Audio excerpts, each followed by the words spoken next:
Cuando Anshal tenía 8 años, dejó su pequeña aldea y llegó a la escuela adventista de Varanasi. Ella no tenía amigos, no respetaba a los maestros y no sabía nada acerca de Jesús. Anshal entró al dormitorio y rápidamente comenzó a hacer amistades. El dormitorio es un lugar social donde los estudiantes juegan, se relajan y hacen sus deberes. Muchos estudiantes leen sus Biblias. Era un mundo totalmente diferente de la vida previa de Anshal, pero disfrutaba los estudios bíblicos y trataba de obtener buenas calificaciones. Finalmente, Anshal entregó su corazón a Jesús y está muy agradecida por su experiencia en la escuela. Dios me ha bendecido tanto que aprendí muchas historias y actividades en su iglesia y me gustan muchísimo. Mi historia favorita es la de Job. Como Anshal, muchos estudiantes llegan a la escuela sin saber nada de Jesús, pero sus vidas son transformadas. Viven una experiencia de educación integral. Además de los cursos habituales, los estudiantes aprenden sobre salud, tienen actividades divertidas y disfrutan alimentos saludables. Cada sábado, los estudiantes asisten a la casa de oración adventista ubicada en el mismo campus. A menudo participan del programa. A Anshal y sus amigos les encanta cantar para la congregación.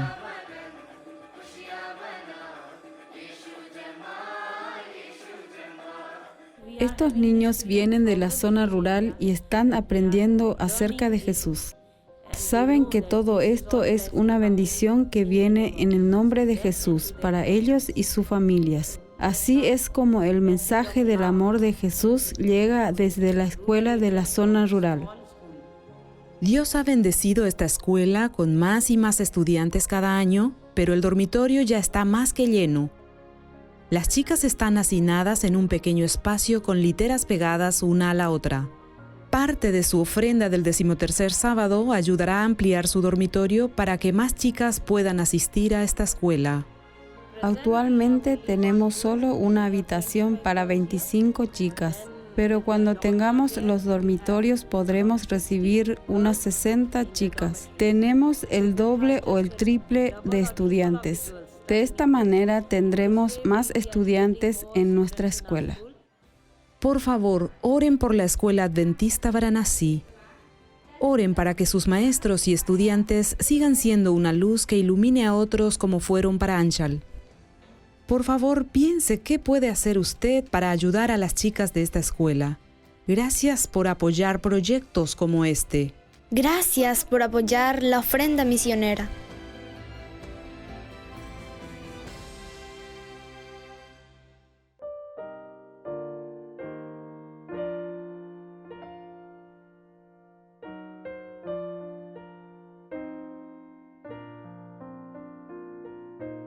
Queridos hermanos, un feliz sábado.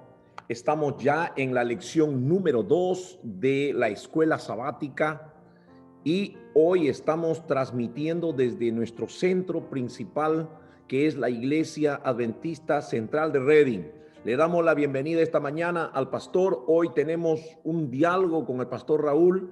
Nos toca una lección muy profunda que toca las fibras más íntimas de nuestro ser, que es la familia. Así que en esta mañana vamos a hacer una breve introducción a esta lección para luego entrar en un debate y de preguntas y respuestas con el pastor Raúl. Ustedes saben que desde la misma caída, la educación de los hijos ha recibido sobre los hombros de nosotros, ¿no? Siempre la educación está responsabilizada a nosotros los padres. Y ese término sobre educación, enseñanza, escolaridad, lo vamos a debatir un poquito para entender las diferencias de conceptos en torno al tema de la educación. Pero no podemos pasar por alto que la educación siempre ha recaído sobre los hombros de los padres o la unidad familiar. La enseñanza recibida en los centros educativos es un apoyo o ampliación de la educación recibida en la familia. Los padres cristianos deben ser conscientes de esta responsabilidad y dedicar todo esfuerzo posible para desarrollar en los hijos, en la familia, la vida espiritual, moral, afincar los valores morales, ya que nuestros hijos dependen en gran manera de nosotros. En el bosquejo de esta semana, la educación en la familia, tomamos 5 tópicos. La familia edénica o la primera familia, también podríamos llamarle, la familia de Jesús. Yo creo que es un buen punto de partida hablar acerca de la familia de Jesús, la familia de nuestros días, y luego 2 puntos que son más aplicativos: la comunicación en familia y el tema de la organización. Creo que estos son 2 temas importantes, Pastor Raúl, que vamos a trabajar esta semana acerca de cómo hacer ese trabajo con nuestros propios hijos, con nuestra propia familia. Y entonces ahora vamos a poner entonces la primera parte. ¿Cómo podemos definir la primera familia a partir del versículo de Proverbios 1:8? Oye, hijo mío, la instrucción de tu padre y no desprecies la dirección de tu madre. A partir de este principio, Pastor Raúl, ¿cómo nosotros podemos trabajar con el tema de la familia, la primera familia que Dios estableció en el Edén? Bienvenido esta mañana a nuestro debate. Me gustaría hacer una aclaración primero para que no nos confundamos. Ya en la lección de la semana pasada, en la primera lección, hicimos una diferencia que a veces nosotros nos confundimos. Una cosa es instrucción y otra cosa es educación. Y otra cosa es la educación que el Señor nos quiere dar a través de su palabra, que nosotros le llamamos educación cristiana. La instrucción la dan las escuelas, los colegios, las instituciones educativas. Ellos cumplen un currículo importante, enseñan a leer, escribir, la historia, la geografía, etc. Pero la educación es formativa. La instrucción es informativa, la educación es formativa. Pero lo más interesante es lo que nosotros encontramos pues en este hermoso librito, La Educación, que realmente cuando hablamos en este trimestre sobre educación, algunos se han estado preguntando, pero educación, nosotros no somos profesores, porque a veces tenemos la idea equivocada de que eso es solamente para los que van a enseñar, para los maestros. Pero no nos olvidemos que los primeros maestros somos los padres para enseñar a nuestros hijos en lo que respecta a la formación. Entonces, resumiendo, la instrucción es una enseñanza con un currículo que es conocimiento. Pero cuando se habla de educación tiene que ver con formación, la formación. Tiene que ver con... educar es formar. Pero cuando se habla de educación cristiana, que es lo que estamos tratando durante este trimestre, tiene que ver con la transformación del ser humano. Ahora, ya la semana pasada hemos visto sobre la educación en el Edén, el maestro, el libro de la naturaleza, el aula y los alumnos, pero ahora entra el pecado. De acuerdo al estudio de esta semana, no tenemos mucha información de qué currículo tenía Adán con sus hijos. Pero sin lugar a dudas, en Adán y Eva, como hijos de Dios, que ellos recibieron su educación directamente del Padre, del Padre Celestial, y con el apoyo de los ángeles, ¿no? Eso es lo que hemos estudiado. Pero con la entrada del pecado comenzaron a recibir una nueva materia educativa. ¿Cuál fue esa nueva materia educativa? Génesis capítulo 3, versículo 15, que era la promesa de la redención. Y cuando hablamos de la promesa de la redención, nos estamos refiriendo al plan de la salvación. Entra dentro del currículo ahora educativo, que ellos tenían que transmitir a sus hijos el maravilloso plan de Dios para la salvación del hombre. Y entonces yo tengo aquí un parrafito del libro La Educación en la página 20 que me gustaría leer.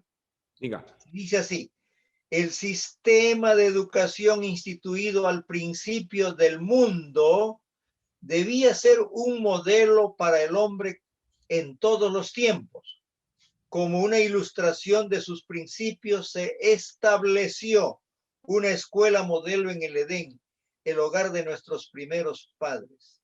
Entonces, teniendo en cuenta la historia de los primeros capítulos del Génesis, especialmente en el capítulo 3, el capítulo 4, la entrada del pecado, nosotros mismos nos quedamos sorprendidos. ¿Cómo es que, habiendo recibido la instrucción, y ahora vemos una familia ahí de Adán, claro, tuvieron hijos e hijas, pero sobresale aquí en la historia bíblica Caín y Abel, ¿no?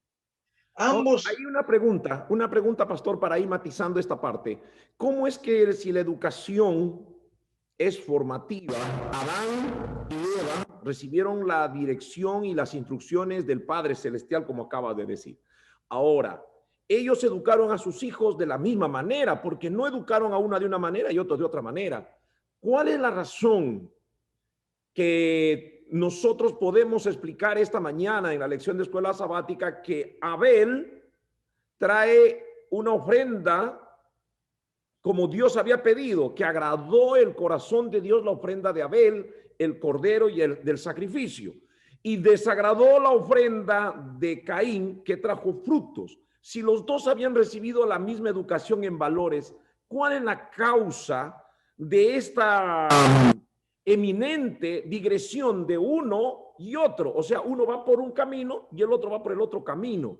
¿Dónde podemos encajar esto en la educación de valores, pastor? Yo no puedo responder esa pregunta porque es una pregunta muy difícil. No tenemos mayores informaciones, no tenemos mayor información en el libro de Génesis. Solamente encontramos que la actitud de Abel fue una actitud diferente a la actitud de Caín. Ahora, sin lugar a dudas, ya ellos estaban recibiendo el fruto deteriorado del ser humano en relación como resultado del pecado. Y entonces aquí encontramos la diferencia entre el hacer la voluntad de Dios, que está haciendo sin lugar a dudas Abel, porque había recibido eso, la indicación, ¿no?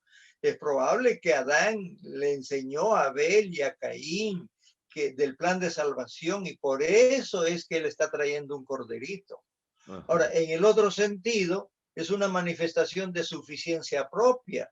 Bueno, yo también puedo, y ahí está señalando ese grupo que demuestra su salvación en sus obras, ¿no? Está muy bueno. Y es que no es que Caín llevaba lo peor de su fruto, no, él trajo lo mejor de su fruto, pero no estaba en armonía con la voluntad de Dios. Ahora, correcto, para mí es imposible explicar y decir por qué. Ahora, la única cosa es que puede consolar a muchos padres que, habiendo dado la orientación a sus hijos, habiendo enseñado la palabra de Dios desde pequeños, puede ser que al final uno de ellos se va a descarriar, ¿no? Y entonces no hay explicación. Yo no tengo explicación para esto. Correcto. En la investigación de esta semana, porque muchas veces cada vez que estudio la lección me autopregunto, y yo encontré dos puntos de vista que pueden ser importantes. La primera es que nosotros los padres tenemos la responsabilidad de educar a nuestros hijos mientras ellos están bajo nuestra custodia y ellos son menores de edad. Los 3 primeros años son cruciales en la educación de valores para los hijos. Pero cuando los hijos se hacen grandes, ellos también tienen que tomar sus propias decisiones. Y acá viene el tema del libre albedrío, ¿no? Donde Dios respeta la libertad tanto de Caín y de Abel, y obviamente que la ofrenda que trae Abel es una ofrenda agradable a Dios, y nosotros también podemos hacer lo mismo. Tenemos la libertad de traer una ofrenda que agrade a Dios, o la ofrenda como la que trajo Caín, la ofrenda que no agrada a Dios. Entonces, ese era un primer principio, el principio de libertad y la responsabilidad de los padres de educarlos, porque obviamente que Adán y Eva educaron de la misma manera a sus hijos. Solo que en el andar del tiempo, porque acá hay otro principio, en el andar del tiempo, en el paso del tiempo, cada ser humano va siendo libre en las decisiones que toma. Ahora también, pero Proverbio 22:6 dice que instruye al niño en su camino y aun cuando fuere viejo no se apartará de ella. Entonces, por eso yo no tengo explicación. Lo único que yo puedo decir es que en la experiencia general que nosotros hemos visto, tanto en familia de pastores como en familia de hogares cristianos, a veces se ha inculcado tanto en la vida cristiana que por ahí alguien se va a descarriar. Pero nosotros sabemos que la ley es que si nosotros instruimos a ellos desde temprana edad, es más difícil que se descarríen. Ahora, ¿por qué Caín? Caín se descarrió. Esa es la respuesta que yo no la tengo. No tengo. Y nunca sabremos también, de pronto en el final de sus días él se arrepintió, no se tiene esos registros bíblicos. Lo mismo que pasa ahora al entrar a la familia de Jesús. Conecto esto, pastor, con la familia de Jesús. Lucas capítulo 2, versículo 40. Si ustedes tienen la Biblia, podemos nosotros abrir ese pensamiento de Lucas capítulo 2, versículo 40. Y el niño crecía y se fortalecía y se llenaba de sabiduría y la gracia de Dios era sobre él, dice Lucas 2:40. Ahora, nosotros encontramos un vacío muy grande desde la niñez de Jesús hasta la aparición de su ministerio público. Tenemos muy poca información. ¿Cómo podemos nosotros explicar ese vacío de información que la Biblia nos da sobre la niñez y la juventud de Jesús? Bueno, en los resultados, porque a los 12 años ya él dialogaba, discutía ahí con los doctores, ¿no? Eso no era simplemente una casualidad. Sin lugar a dudas, recibió de José y de María, porque cuando se habla de José como un hombre justo y obediente a Dios, María, sin lugar a dudas, era una mujer que el Señor seleccionó por algo. Entonces, las primeras lecciones que este niño aprendió fue de sus padres. Entonces, ¿cómo podemos nosotros saber? Por los resultados. Ya a los 12 años él era consciente de la misión por el cual había venido aquí y sin lugar a duda los padres tienen que haberle indicado, ¿no? María tiene que haberle indicado porque ya recibió el mensaje del ángel cuando el ser que nacerá de ti, ya le estaba diciendo, y a José también cuando y vas a encontrar a María que ya ha sido concebida por el Espíritu Santo y José aceptó, eran gente noble y sin lugar a duda ellos le han indicado a Jesús que él era el Mesías, el enviado de Dios. Por eso a los 12 años él dice, en los negocios de mi padre me conviene estar. Interesante. Interesante, ¿no? Porque tanto el padre, José, como María, mujer espiritual, inteligente, dedicada, pero hay una cosa que en el espíritu de profecía, de paso, es importante, ¿no, hermanos? Recordar y tenemos notas de Elena de White. En el espíritu de profecía hay una cosa interesante, pastor. Dice que también Dios, por esa conexión que tenía Jesús con su padre, recibió la enseñanza de la inspiración divina.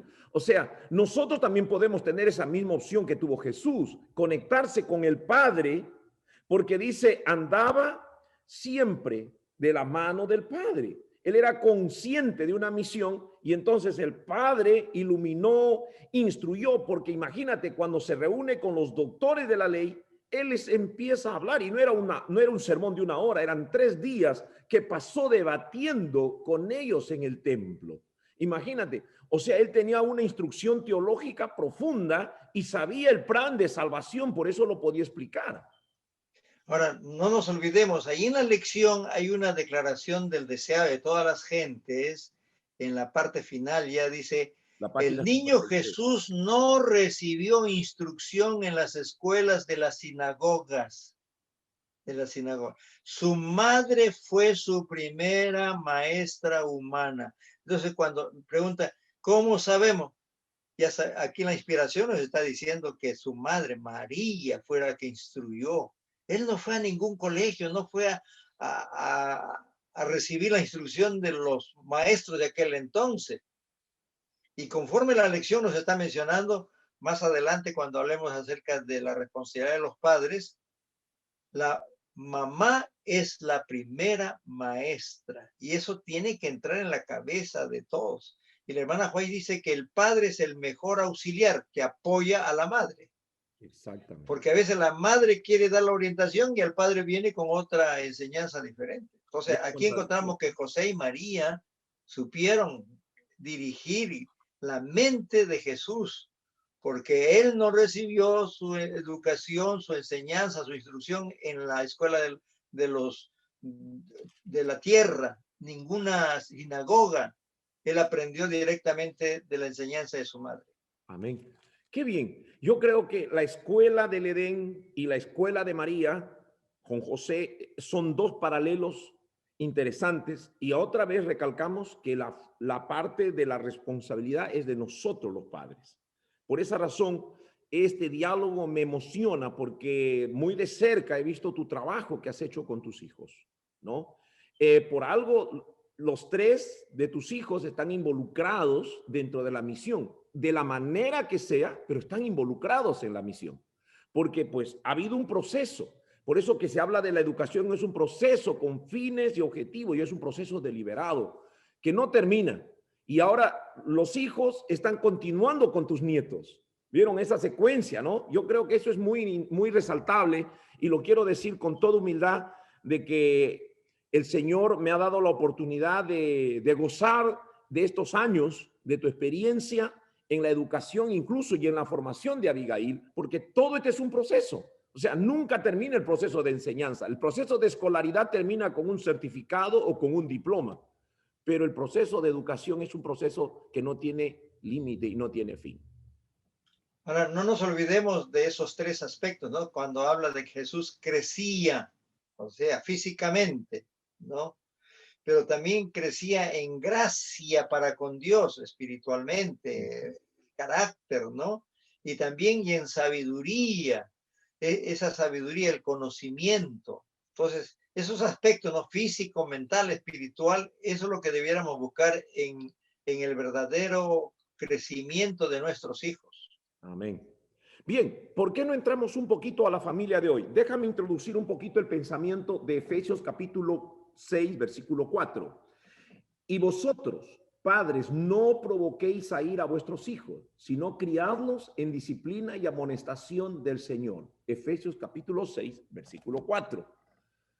¿Cómo entramos en la familia de hoy, pastor? ¿Por qué no entramos a ver algunos detalles de la familia contemporánea, la familia que nos toca trabajar en este siglo?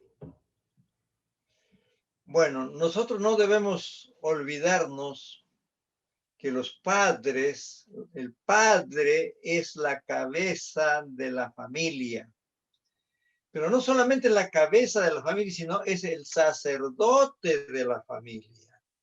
Porque nosotros desde el punto de vista humano decimos el padre la cabeza, correcto, y él es el que dirige, orienta, pero no tenemos que olvidar nuestro papel de sacerdote, es decir, el orientador espiritual. Y la responsabilidad de nosotros como padres es representar el carácter de Cristo en el hogar. Tenemos que nosotros representar. Ahora, por su parte, nosotros no nos olvidemos que la madre es la primera maestra para la formación del carácter y el temperamento de sus hijos. Y ahí es donde nosotros nos olvidamos. Y la Biblia nos da algunas lecciones, algunos ejemplos, cuando el padre va por una dirección y la madre va por otra dirección.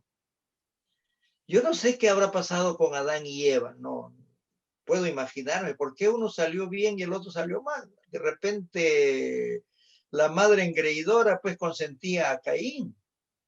Y eso es lo que sucede, por ejemplo, a veces involuntariamente, ¿no? Como en el caso de Jacob y José y los demás hermanos, ¿no? Amaba más a José que a los demás hermanos, y eso los hermanos se dieron cuenta. Y vienen los resultados.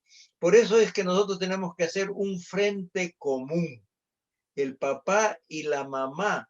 Cuando alguien llama la atención al hijo, sea el papá o la mamá, uno puede estar notando que se le está yendo la mano y está exagerando, pero no es el momento de reclamar delante del hijo, porque el hijo se da cuenta rápidamente. Reclámenlo aparte. ¿Cómo lograr un equilibrio, pastor?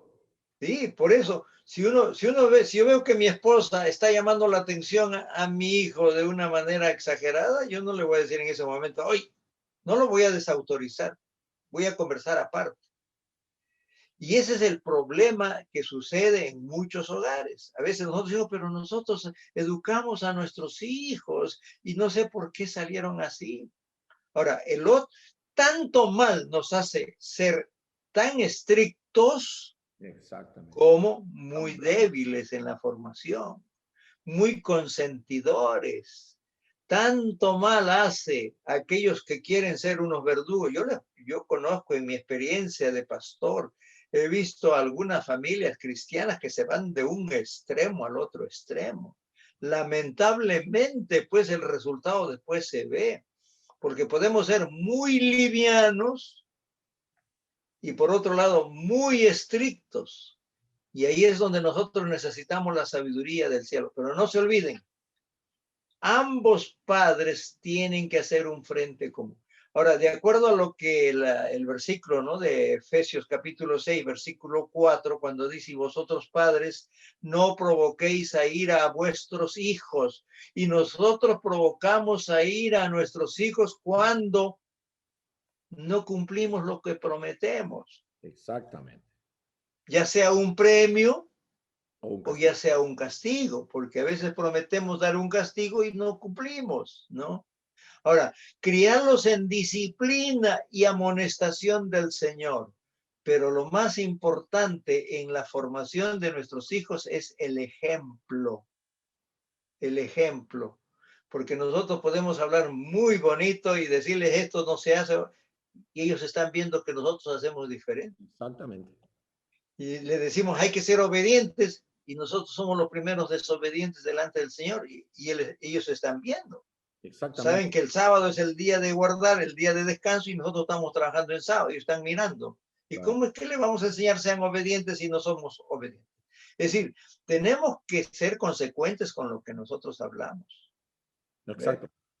Ahora, en este librito de notas de Elena de White, tengo un párrafo con el cual vamos a cerrar este capítulo para entrar al próximo. Los niños necesitan, dice, ser instruidos, ser guiados por las sendas seguras, ser mantenidos fuera del vicio, ser ganados por la bondad y ser confirmados por el bien hacer. Y yo creo que la lucha más grande que nosotros tenemos en nuestros días, queridos hermanos que nos están escuchando, es que nosotros queremos evaluar la conducta. La escuela evalúa la conducta. La iglesia también evalúa la conducta. ¿Y cuál es la conducta? Este es bueno, este es malo. Si haces bien, tienes un premio. Si haces mal, tienes un castigo. O sea, siempre estamos nosotros modulando la conducta. Y le decimos, cuidado, ya te va a caer, ya te va a caer, ya me estás llegando hasta aquí, mira, ya está por rebalsar. Estamos mirando la parte conductual. Lo que esta mañana deja Conducción del Niño, página 31, es que nosotros estemos preocupados por formar el carácter. El carácter es la suma de hábitos positivos y costumbres positivas para dar un carácter positivo. Y el carácter hace que el niño se gobierne solo. La conducta, soy bueno mientras me ven. No corro porque no hay policía. No robo porque hay un policía. No cometo adulterio porque pues que va a pasarme algo. O sea, siempre estoy cuidando mi conducta. La conducta es la parte externa. El carácter es la parte interna. Y lo que Dios espera de nosotros es que moldeemos el carácter. Y lo tenemos que hacer usando estos términos que acá la revelación nos dice. Dice aquí 3 aspectos fundamentales. Ser ganados por la bondad, ser confirmados por el bien hacer y instruirnos con amor. Yo creo que esas 3 cosas importantes nos va a ayudar, queridos hermanos, miembros de la familia, pastores, que nosotros busquemos el desarrollo de nuestros hijos en su carácter. A veces nosotros estamos preocupados por la conducta. Y la conducta, mi hijo es bueno porque lo veo, pero cuando no lo veo, ¿qué está haciendo cuando no lo veo? Entonces, yo creo que ese es un debate que nos toca trabajar a nosotros ahora. Pastor, ¿cómo podemos nosotros usar ahora el tema de la comunicación para la formación del carácter con hábitos positivos y costumbres positivas? Bueno, nosotros sabemos, ¿no?, que cuando tenemos que enseñar es por precepto y ejemplo, Mm. porque una cosa es dar la ley y otra cosa es cumplir la ley. Entonces, cuando hablamos de la comunicación en el hogar, esto es importante. A veces pensamos que los hijos no tienen que saber lo que nosotros hacemos. Y ahí es donde viene el problema. Y en el tiempo en que estamos viviendo es un tiempo donde, cuando yo digo en mi tiempo no era así, no voy a decir eso porque como dice el sabio, nunca digas por qué los tiempos pasados fueron mejores, pero yo creo que fueron mejores. En mi tiempo, cuando nos sentábamos a la mesa y había una comunicación, conversábamos. Ahora con la forma de vida que se tiene, uno toma el desayuno a una hora, el otro a la otra hora, no hay esa mesa familiar, no hay esa conversación, y menos todavía encontramos, no hay ni el culto familiar donde uno puede dialogar, puede conversar, puede explicar, y muchos hogares están descuidando eso. Y ahora con el teléfono que todo el mundo tiene y el iPad que todo el mundo, los niños tienen, y ahora ya llegaba a ser una enfermedad, ya la comunicación se ha cortado. Los mensajes que dan los hijos a los padres por medio de texto, y le dice, papá, me está faltando tal cosa, y el papá también le contesta con el texto, ya no dialogan, ya no hay conversación. Ahora, la comunicación no solamente tiene que ver con ese aspecto de conversar, sino también de intercambiar ideas, intercambiar planes, intercambiar conceptos, ¿no? El padre debe enseñar a los hijos en ese sentido. Yo puedo decir lo que hacía en mi casa con mis hijos después del culto, porque a veces en la mañana era difícil tener el culto familiar por el trabajo, el estudio, pero por lo menos teníamos el círculo de oración, nos juntábamos para orar, pero en la noche sí le dedicábamos tiempo para estar con los hijos. Y este es uno de los problemas que muchos pastores tienen, ¿no? Están tan ocupados con la iglesia que se descuidan de su hogar. Y la hermana Juay menciona, hace referencia de que nosotros estamos preocupados por el jardín de la casa del vecino y nos estamos olvidando de nuestro pequeño jardín. Y ahí es donde en el diálogo, especialmente en la reunión del culto, en la noche, en la tarde, dialogar y exponer cómo fue el día, contar experiencia del día y cuáles son los planes para mañana. A ver, Juancito va para la escuela, él va a tal hora, regresa a tal hora, el otro tiene su examen, tiene su problema, la mamá expone, el papá expone, y todos están conscientes de lo que va a suceder el día de mañana. Pero cada uno se dispara y uno no sabe a qué hora viene, ni dónde está, ni qué está haciendo.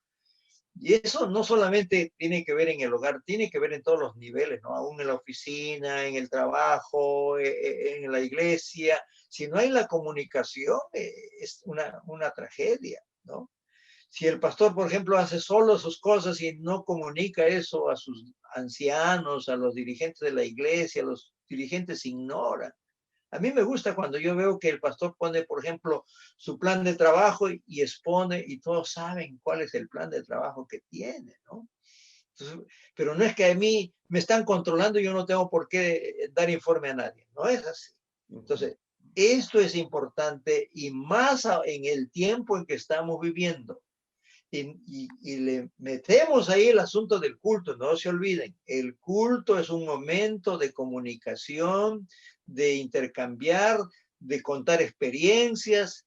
A mis hijos les gustaba que le cuente una experiencia, a ver, cuente una experiencia. Y ellos estaban informados de lo que pasaba, qué planes hay, cuáles son los planes, ¿no? Y a veces el esposo está esperando hacer algo y no consulta ni con la esposa y quiere dar una sorpresa, pero la sorpresa se la lleva a él porque la señora dice, no me interesa, no me gusta. Exactamente, ¿no? Yo creo que es importante. Ahora, yo voy un poquito más allá a la parte técnica. Lo que el pastor dijo, yo creo que es una parte práctica y el gran desafío que tenemos que tomarnos, queridos hermanos. Por favor, todos los que nos están siguiendo esta transmisión, tengamos un challenge, un gran desafío. Vamos a empezar a hacer los cultos familiares. Vamos a empezar. Hoy tenemos las redes sociales y podemos incluso compartirnos fotos, momentos donde las familias están reunidas alrededor del culto familiar. Por eso que el libro de Proverbios capítulo 10, versículo 32 dice así: los labios del justo saben hablar lo que agrada. Habla de los labios del justo, más la boca de los impíos habla perversiones. Interesante, ¿no? El paralelo. Ahora, en la comunicación, los técnicos dicen que la comunicación, el mensaje, porque todo comunicador tiene que tener un mensaje, ¿no? El mensaje solo es el 30% de valor en la comunicación. Imagínate, el mensaje puede ser importante, pero tiene solo el valor del 30%. La forma como tú lo dices, tus gestos y la modulación de tu voz te va a decir el 60% del valor del mensaje. Y solo te queda un 10% para que tú aprendas a escuchar. O sea, si solamente 10% de la comunicación dedicaras a escuchar, serías sabio. A veces no escuchamos y nosotros queremos decir, ya lo dije y se terminó. No, yo creo que hay tres cosas. Otra vez volvamos a la parte de los técnicos. El 30%, el valor del mensaje. El 60%, cómo lo dices, el tono de voz, los gestos, tanto de las manos como del rostro, y solo el 10%, si tú dedicas a escuchar, entonces la comunicación será perfecta. Yo creo que en esto, por esa razón, el libro de Proverbios dice, los labios del justo saben hablar lo que agrada. ¿Y qué es lo que agrada? Cuando una persona aprendió a escuchar. Así que yo creo que en la comunicación se ha roto esto. Por eso que los medios sociales, lo que están buscando, hermanos, los medios sociales es, por ejemplo, los emojis, para poder expresar emociones, porque el mensaje es el 30%. Llego a tal hora. Por ejemplo, acá hay un mensaje. Pastor, dice, no olvide hoy a las 12 usted tiene una visita. Ok. Ya, eso es todo lo que me acaba de llegar en el mensaje. Voy a hacer una visita acá cerca. Ok. Pero, ¿qué es lo importante? Las emociones. Entonces alguien le pone una carita sonriente o le pone una carita triste o una carita con lágrimas. Las emociones, lo más importante del mensaje son la forma como tú lo dices. No es lo que tú dices, sino la forma como tú lo dices. Pastor, debemos ir llegando un poquito al final. Pero aquí en la lección habla, no os olvidéis. ¿De qué no debemos olvidarnos? Mire, aquí una de las cosas que el Señor le enseñó al pueblo de Israel, ¿no? Que tenían que hablar a sus hijos mientras caminaban, al acostarte, al levantarte. Ahí en Deuteronomio, en el capítulo 6, versículos 6 al 7, dice, grábate en el corazón estas palabras que hoy te mando. Incúlcaselas continuamente a tus hijos. Háblales de ellos cuando estés en tu casa y cuando vayas por el camino, cuando te acuestes y cuando te levantes. Entonces, no te olvides de esto. Nosotros a veces nos cansamos, ¿no? Decimos tanto, ya le hablo a este muchacho y no aprende. Pero el Señor dice, insiste, cuando te levantas, cuando te acuestes, escríbelas ahí en la puerta. Bueno, no sé cómo era la comunicación en aquel entonces, ¿no? Pero era la forma como ellos tenían, pues, para comunicarse con sus hijos. Escríbela ahí en la puerta, en el umbral, repíteles en cada momento. Y nosotros nos olvidamos de eso, nos cansamos, pero tenemos que insistir y no debemos olvidarnos de lo que el Señor también es con nosotros, ¿no?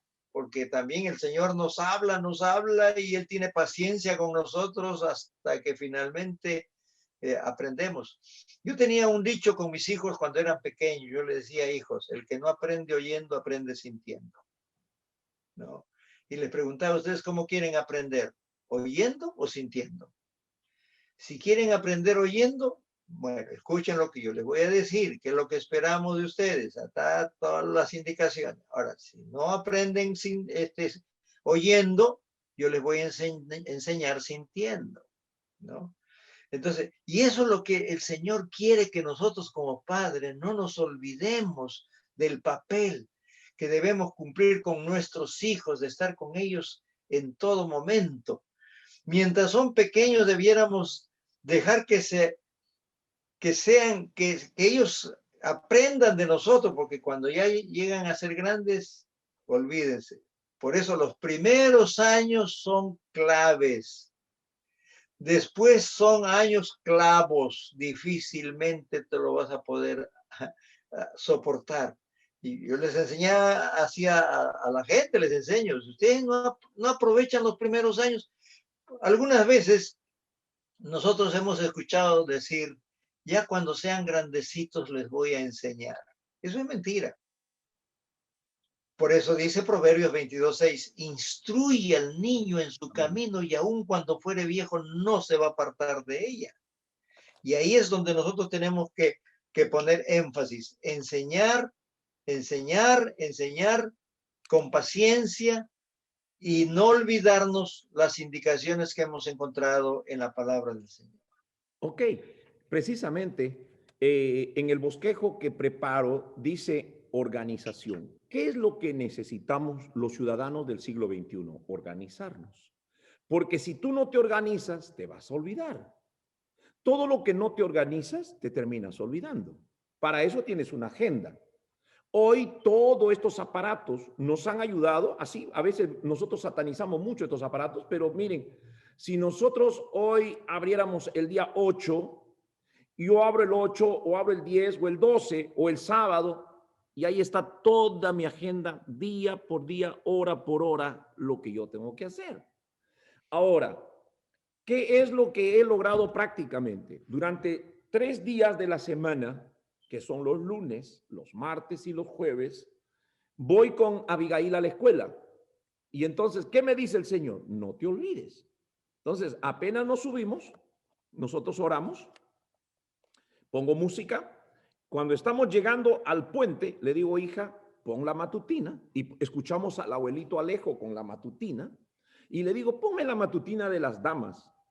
Tiene lindos mensajes. Y siempre ponemos la matutina de damas, porque ella es una damita, escuchamos la matutina de damas.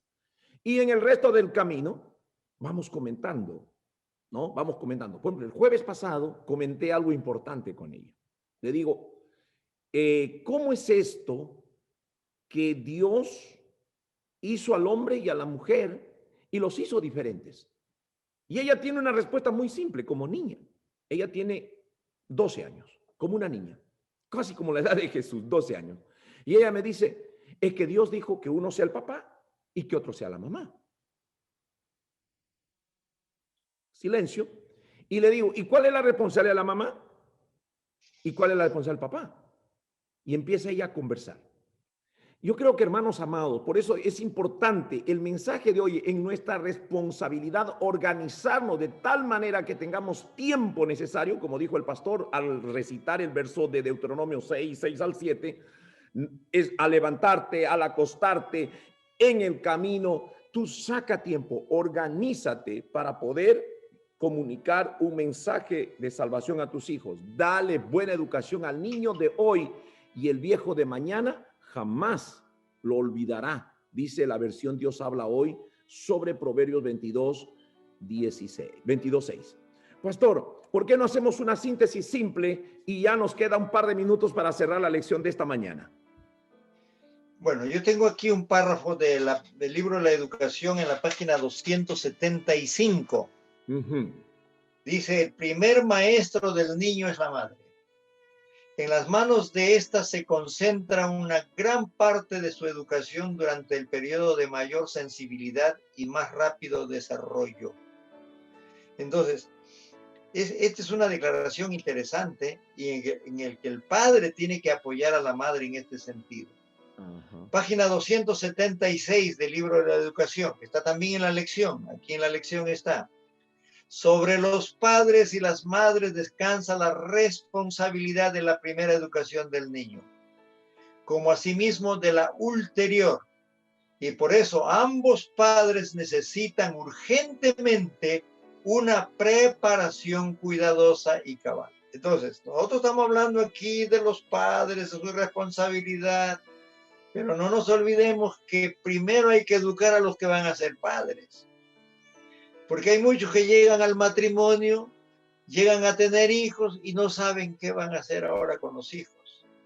Y por eso es que primero tenemos que educar a los que van a ser padres. Y ahí, en ese sentido, nosotros como pastores tenemos gran responsabilidad, porque cuando vamos a realizar una ceremonia nupcial en la iglesia, tenemos que orientar a esos que van a ser padres cuál es su responsabilidad como padres, orientarles, porque padres no es simplemente tener hijos, porque por eso dice, hay muchos padres que tienen hijos, pero hay pocos hijos que tienen verdaderos padres.